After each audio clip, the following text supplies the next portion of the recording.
On Sunday, we began to look at the first chapter of Acts, particularly verse 8. So let's start there again. Acts 1, verses 8 through 11. But you will receive power when the Holy Spirit comes on you, and you'll be my witnesses in Jerusalem and in all Judea and Samaria and to the ends of the earth. After he said this, he was taken up before their very eyes, and a cloud hid him from their sight. They were looking intently up into the sky as he was going, when suddenly two men dressed in white stood beside them. Men of Galilee, they said, why do you stand here looking into the sky? The same Jesus who has been taken from you into heaven will come back in the same way you have seen him go into heaven. Why do you stand here looking? The disciples just watched Jesus disappear into the sky. And they were looking for him. They were looking up there, but he wasn't there anymore. Where do we look for him? Do we look for him in our Sunday morning service? If the songs are just right, and the right person prays, they pray the right prayer, they say the right things.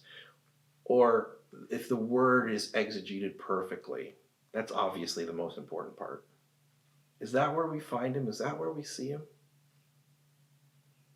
If we had a better building, would we see him better? He might be there, right? If we had a better building. What if we had better programs? Programs, that's where we see him.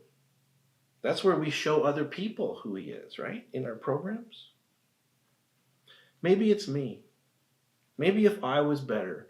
Maybe if I gave more or read my Bible a little more, or maybe if I could just get up in the morning and pray for an hour each day. I stand here looking where he was or where he might be, where I've seen him before. But why don't I look where I know that he is? But you will receive power when the Holy Spirit comes on you, and you will be my witnesses. We don't have to wait for the Holy Spirit. When we believe that Jesus is God's Son and that he gave his life for us, the power of the Holy Spirit comes into us, and we are his witnesses. We think about witnessing all wrong. We think that witnessing is something that we need to take a class to do, that we need to have the right answers and say the right things.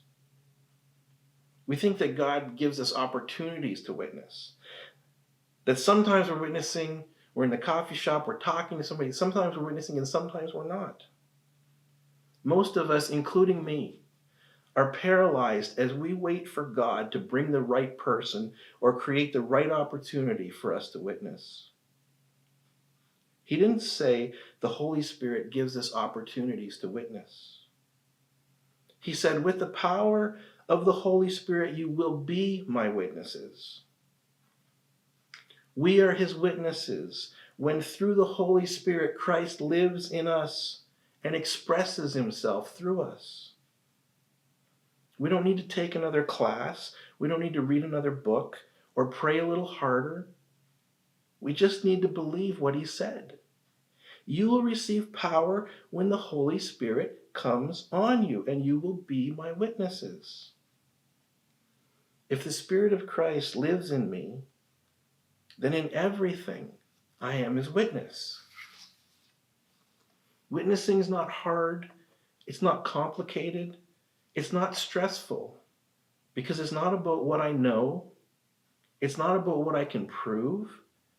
It's not about what I can convince you to believe. Witnessing is about who I am. I've been crucified with Christ. I no longer live, but Christ lives in me.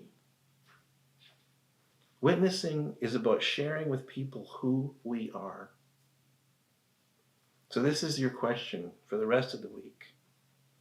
And I want you to really think about it. Because I know who he is. I know who I say he is. But who do you think that you are?